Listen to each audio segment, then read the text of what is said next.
Hey pals, Jaffe. So I wanted to do a quick little video.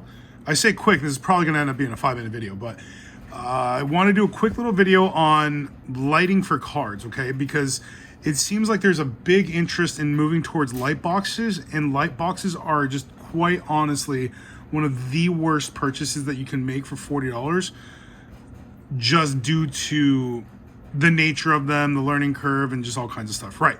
So I'm going to show you how I do it. I just use, I thought these are 5 wide lids, but these are only like 3 wide lids. They're just baseball card box lids. They're white. So that's my base and my background, right? So I kind of set these things up. I'm going to try to get organized here. I'll set one up here. Yeah. And then I have the second one, and depending on how lazy I am, either this thing sits back there, it gives you a seam there if you can see it, or it sits up here and then your seam's a little bit lower, right?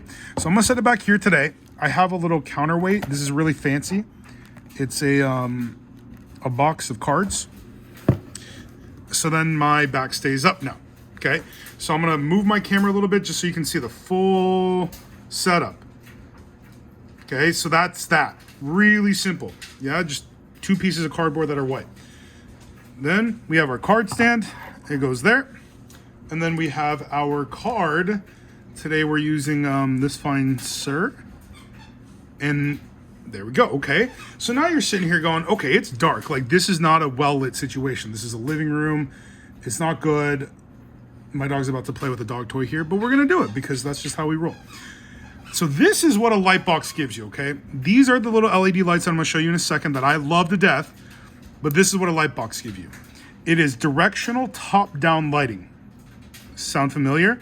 You can't move it, it's kind of locked in there. So you're at the mercy of the angle of your card, right? Let me zoom in a little bit for you guys here. Oops, that's out. You're at the mercy of the angle of your card, the stand, and where it sits in the light.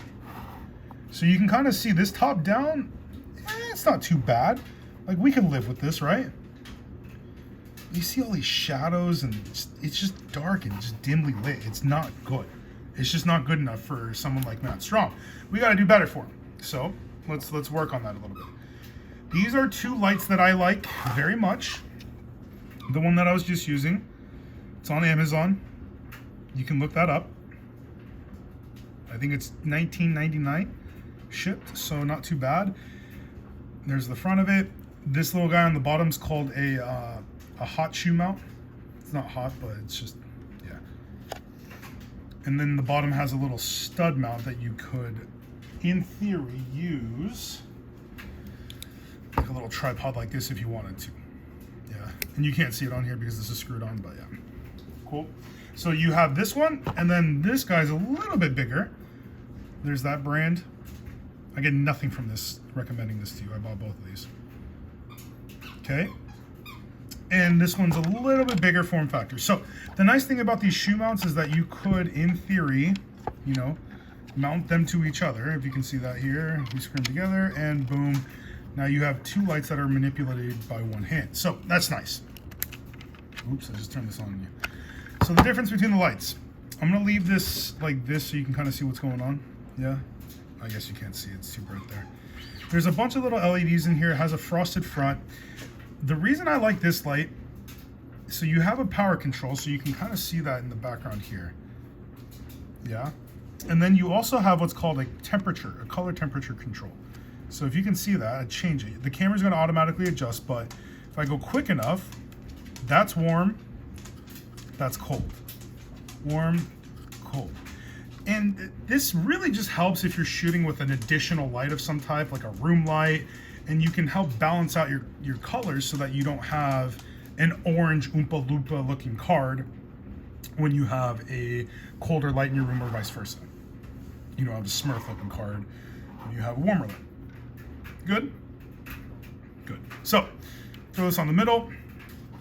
There you go, there's your adjustment. So, right away we can see, hey, I can do a lot with this light. So there's a little bit of glare here, which I am able to hide just depending on the direction of my light, where I hold my light, yeah? So I could potentially do something like this, hide that glare up in this top corner so that's not on the card itself. And now all of a sudden we have an image that's just much clearer and more defined rather than this top down. So there's your top down. This is your standard light box. Okay, let me zoom out a little bit just so you can get some context here. So there's your light box, top down. You see how the bottom of the card is a different exposure than the top? Here's our little handheld light. So you see how this just balances out right here. So again, top down, light box style. I'm up here at an angle, almost like a sunset type of thing. Now, why 2? Well, if you see me here, if I do this, you see how there's a shadow here on the bottom left? We can kill that shadow off with a second light. Oops, I gotta turn the intensity up. There you go. Oop, too much. We wanna balance it out a little bit. So now you can see we have a much more defined image. And I'm just kind of jiggling these lights around so you can see those shadows move around, okay? I'm gonna zoom back into the picture here. We're gonna get dark for a second. There you go. And now the difference of 2 lights. Kind of cool, right? Ready? 1 light. See those shadows in the top corner there? Boom, 2 lights. Now we have some, we're having some fun. Does that kind of make sense how this is working out? So again, I'm kind of lazy sometimes with this stuff. So there are times where I will do just this, link these 2 together and just hold them over the top, kind of like that. And you can see now, hey, we're not bad here. We have some decent details here. We have some decent details in the background. And then the biggest thing is I'll throw this into my iPhone, default photo editor and bring up some of these shadows to make them just pure white.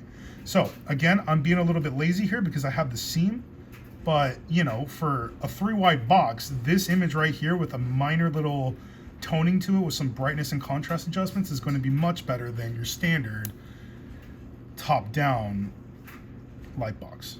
I mean, that's just clear as day right there. Cool.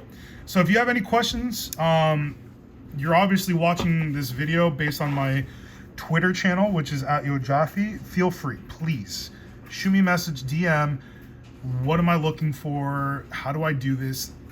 I'm trying to save you guys some money and some effort here. This is super easy. The nice thing about these lights too is just they're portable. You can take this and do, the intended use on these was for vlogging, right? So if I wanted to make a vlog, I could easily, mount this on top of one of my little camera mounts here, right? So this is a really cool one, by the way. I can easily mount that on top of this, slide that on. Obviously the camera kind of goes in this little clamp right here, and boom, now I have a little vlogging setup for when I'm doing Jeff's Big Bites in my car or something where the light isn't as good.